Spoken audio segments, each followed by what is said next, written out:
Hello friends, आज हम लोग इंडियन नेशनल कांग्रेस के फाउंडेशन की बात करेंगे। 1885 में इंडियन नेशनल कांग्रेस की स्थापना हुई थी। इससे पहले वीडियो में हमने ये देखा था कि राष्ट्रवादी चेतना का जो प्रचार प्रसार था वो 1970 के दशक के बाद से लगातार कई बार ब्रिटिश पॉलिसीज़ की वजह से उसमें हमने देखा पॉलिटिकल इंटीग्रेशन की वजह से, कॉमन सिस्टम ऑफ एडमिनिस्ट्रेशन, फिर प्रेस के माध्यम से, इस तरीके से लगातार हमने ये देखा कि भारत के अंदर लगातार राष्ट्रवादी चेतना का प्रचार प्रसार हो रहा था। वैसे में अब जो पढ़े लिखे शिक्षित वर्ग हैं उनमें से कुछ लोग हैं जो कि चाहते हैं कि भारत के अंदर एक राष्ट्रव्यापी संस्था होनी चाहिए जो कि भारत के लोगों के जो लेजिटिमेट राइट्स हैं, जो उनके अधिकार हैं, उनके बारे में वो बात कर सके। हालांकि इससे पहले इंडियन एसोसिएशन जैसी संस्थाएं थी जो लगातार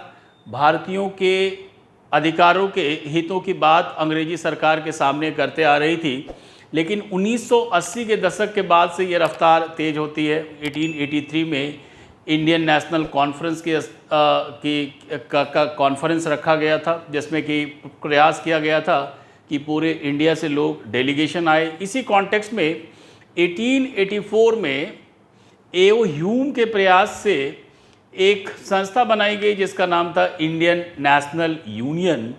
यही संस्था बाद में 1885 में इंडियन नेशनल कांग्रेस बन जाती है, जब दादा भाई नौरोजी ने कहा कि इस यूनियन शब्द के बजाय कांग्रेस का इस्तेमाल किया जाना चाहिए। इसी कॉन्टेक्स्ट में 1885 में हम ये देखते हैं कि इंडियन नेशनल कांग्रेस की स्थापना होती है।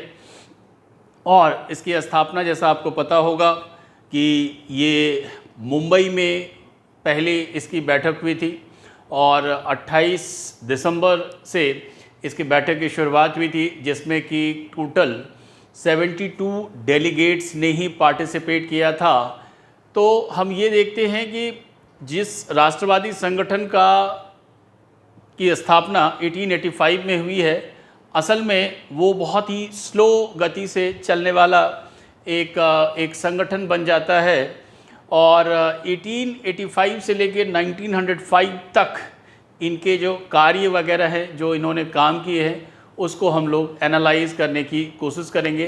तो आइए सबसे पहले हम ये समझने की कोशिश करते हैं कि उनके मुख्य डिमांड क्या थे, अंग्रेजी शासन से वो किस प्रकार की अपेक्षा रखते थे। तो कोई भी इनका रेडिकल डिमांड नहीं था। इनका जो अप्रोच था वो एक संवैधानिक सुधार के दायरे में रहकर भारतीयों के लिए ज़्यादा से ज़्यादा कंसेशन गेन करना, ये इनके मांगों का मुख्य आधार था। आइए देखते हैं क्या था। Expansion of reforms of legislative councils.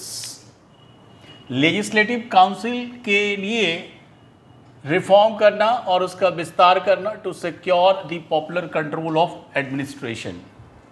यानी कि हम ये देखते हैं कि 1861 से ही भारत में जो लेजिस्लेटिव काउंसिल है उसका विस्तार हो रहा है। लेजिस्लेटिव काउंसिल का मतलब है कानून बनाने वाली संस्था, जिसका विकास आगे जाकर संसद के तौर पर होता है। तो उसकी शुरुआती दौर में हमने ये देखा कि जो मॉडरेट पॉलिटिशियंस हैं, ठीक है, जो नेतृत्व है, वो कोशिश करते हैं कि इंडियन काउंसिल का विस्तार किया जाए और ज़्यादा से ज़्यादा भारतीयों को उसमें प्रवेश दिलाया जाए। ये इनकी मुख्य डिमांड है, ताकि भारत के प्रशासन पर भारतीयों का क्या है, कंट्रोल हो। पॉपुलर कंट्रोल का मतलब ये होता है कि जनता के प्रतिनिधियों के द्वारा जब किसी संस्था को चलाया जाए तो उसको हम क्या कहेंगे, पॉपुलर कंट्रोल कहेंगे। दूसरा डिमांड है seeking greater opportunity for Indians in ICS. भारतीयों के लिए एक बेहतर अवसर को तलाशना इंडियन सिविल सर्विसेज के लिए, और इसके लिए इनकी ये डिमांड थी कि जो सिविल सेवा परीक्षा है वो लंदन के साथ साथ भारत में भी इसको आयोजित किया जाना चाहिए, ताकि भारत के लोगों को वहाँ लंदन जाकर एग्ज़ाम देने की ज़रूरत ना पड़े। ये भी इनका एक डिमांड था।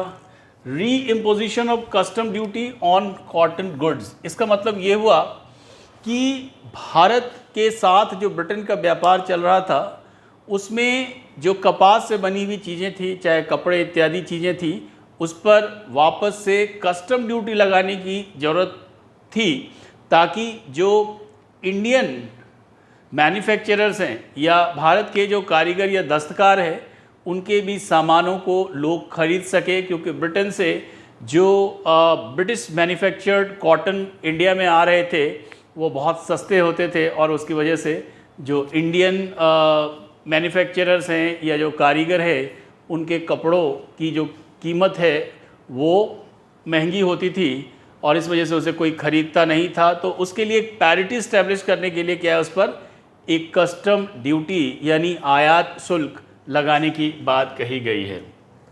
Then reduction in the military expenditure. Moderates ऐसा मानते हैं कि सैन्य खर्चों में कटौती करने की ज़रूरत है, ताकि जो डेवलपमेंटल वर्क है उसको किया जा सके। ब्रिटिश कॉलोनियल इंटरेस्ट के लिए वॉर ज़रूरी था, बट इंडियंस के लिए ये वॉर इतना आवश्यक नहीं था, ये इंडियन लीडर्स महसूस कर रहे थे।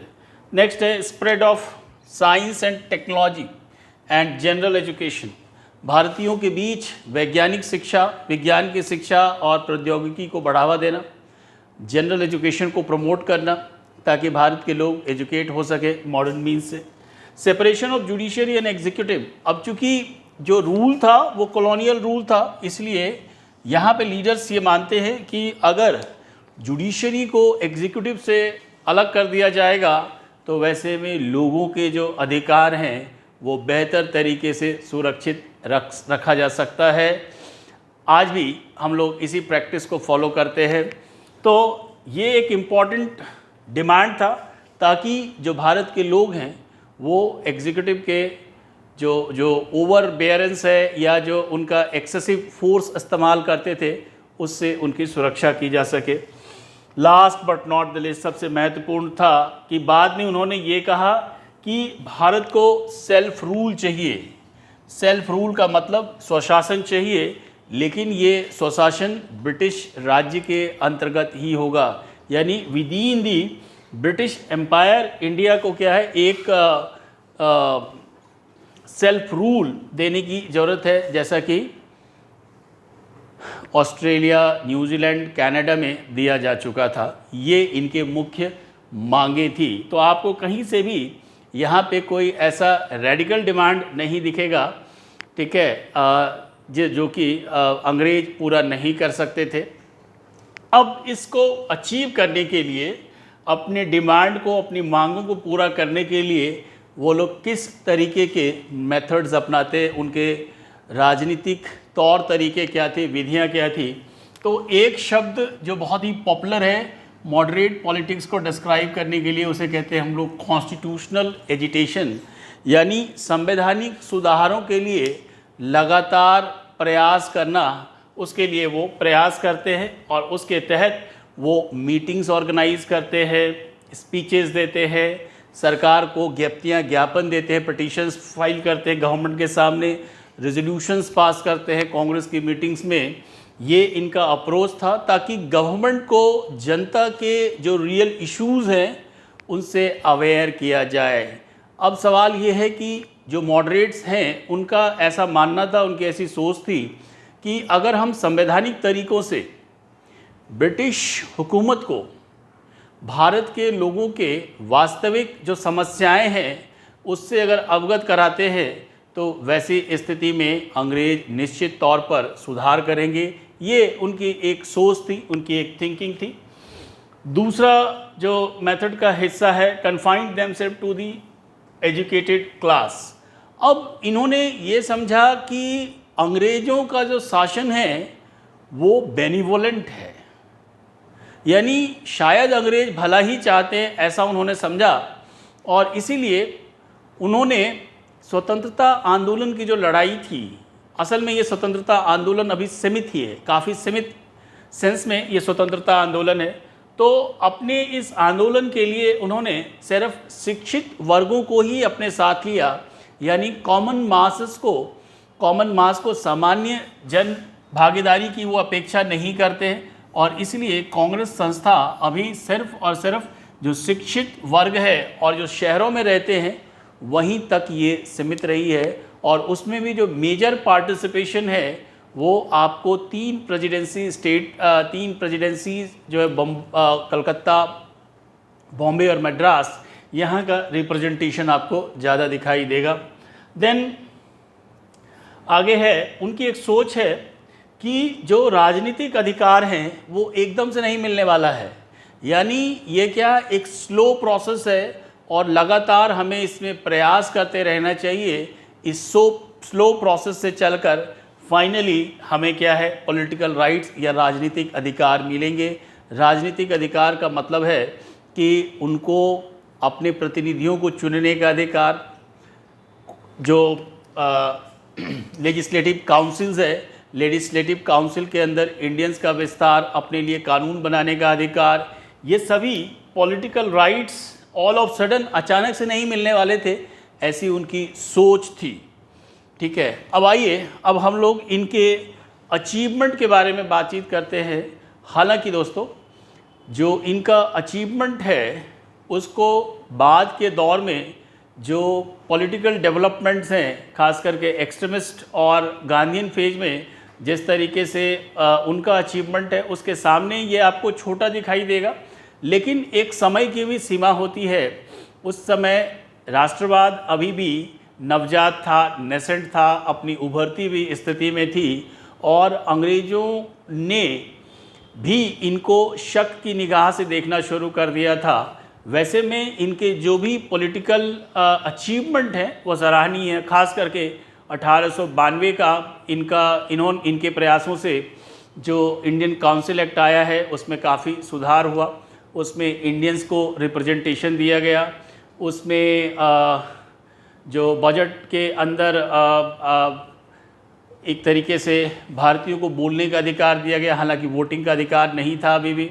तो इस तरीके से हम देखेंगे कि संवैधानिक सुधारों के प्रयासों से 1892 का जो एक्ट था वो इनकी मुख्य एक अचीवमेंट है। इसके अलावा कई ऐसे लीडर्स हैं, मॉडरेट लीडर्स, जिन्होंने कि लगातार ब्रिटिश शासन के अंदर जो आर्थिक शोषण की स्थिति थी उसको एक्सपोज किया है। खास करके दादा भाई नौरोजी की जो ड्रेन ऑफ वेल्थ थ्योरी थी वो काफ़ी पॉपुलराइज होगी 19th सेंचुरी के एंड तक, और इससे जो लोगों के मन में अंग्रेज़ों के प्रति एक बेहतर फीलिंग थी वो कहीं ना कहीं एक्सपोज होने लगती है और लोग समझते हैं कि अंग्रेज़ बेसिकली क्या है, एक शोषणकारी व्यवस्था को, एक एक्सप्लॉयटेटिव सिस्टम को क्या है मेंटेन करना चाहते हैं इंडिया में। तो ड्रेन ऑफ वेल्थ थियरी से कई सारे राष्ट्रवादी नेता हैं जो काफ़ी प्रभावित होते हैं। ये भी इनका एक बड़ा अचीवमेंट है। इन्होंने एक ऑल इंडिया लेवल पे एक फाउंडेशन रखा, एक ऐसी संस्था का जो कि आगे आने वाले दिनों में एक बड़ा रोल प्ले करने वाली है। इसी संस्था से हम आगे देखेंगे कि लाल बाल पाल निकल कर आते हैं, अरविंदो घोष निकल कर आते हैं। ये सभी लोग हैं जो कि इनके मेथड से संतुष्ट नहीं हैं, पर कहीं ना कहीं ये सभी लोग इसी संस्था से जुड़े हुए थे और आगे जाकर ये प्रयास करते हैं कि कांग्रेस के तौर तरीके में, उनके प्रयासों में क्या है, उनके जो डिमांड्स हैं उसमें बदलाव किए जाएं।